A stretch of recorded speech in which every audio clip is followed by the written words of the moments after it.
This show was made possible by the Enchant affiliates and with the support of the Clobet affiliate program.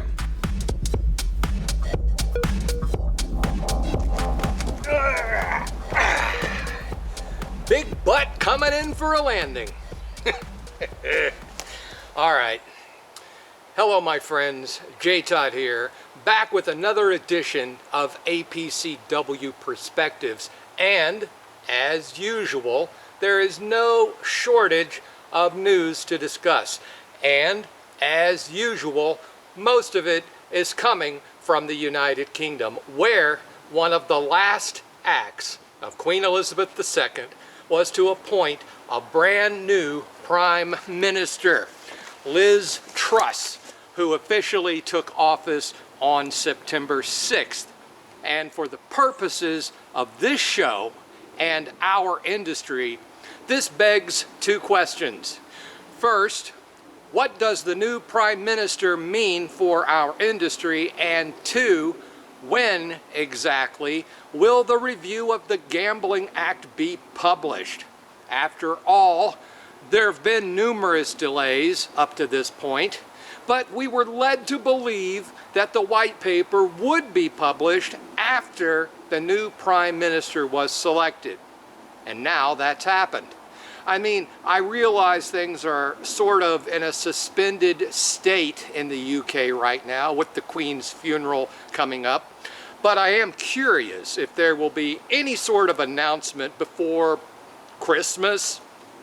After all, when I was last in London, we believed that the publication of the white paper was imminent. Yet, here we are, months removed. Certainly our friends at iGaming Business are also eagerly awaiting the publication of the white paper, mentioning potential challenges which they anticipate in an editorial piece they published last week. And then there's the Prime Minister herself, Ms. Truss, who needed just one day in office before appointing a new Secretary of Digital, Culture, Media and Sport to look after UK gambling reform. Still, Ms. Truss seems far more interested in the British economy, tax cuts, and the energy crisis than she is in gambling. So, who knows how long this is actually going to take? All that I do know for sure is that moving forward, it's going to be much more difficult to make fun of Ms. Truss' hair than it was with Boris Johnson.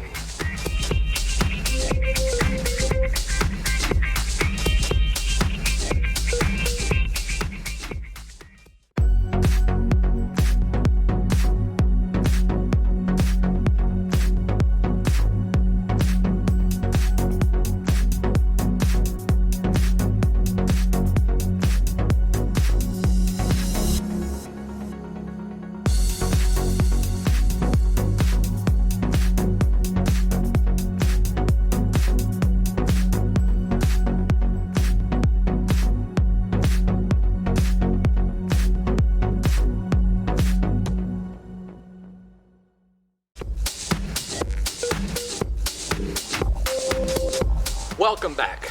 Earlier this week, the APCW released another new interview, this time discussing SEO and new markets, as we spoke to Martin Calvert of ICS Digital. They've developed SEO techniques to help even the smallest webmasters be more competitive in this industry. So take a few moments to check out that video on the APCW website and our YouTube channel, or in the forums at gpwa.org. Now, on our show from August 19th, we discussed the record fine of £17 million that was imposed on Entain for anti-money laundering and social responsibility failures. A fine which industry opponents said was not enough. Even though we've not been supporters of Entain over the years, especially given their piss-poor history of affiliate relations as GVC Holdings. I did mildly defend them against the anti-gambling establishment since, you know, we both have enemies in common. And then this shit. More accusations of anti-money laundering failures, along with possibly not complying with counter-terrorism laws. These new charges were leveled by the Australian Financial Crimes Regulator, who is now investigating the company, an investigation that could lead to another massive fine. But at this point, I'm beginning to wonder if fines or bad press even matter to Entain at all. Perhaps the anti-gambling establishment was right that fines are not enough.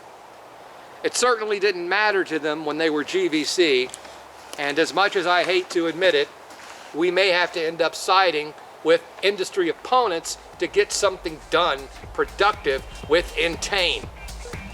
I don't know. At any rate, that's another show down.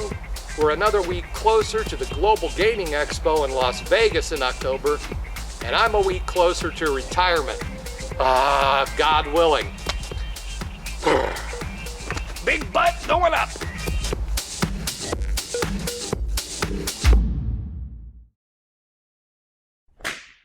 As usual, there is no shortage of news to discuss, and as usual, most of it is coming, it's coming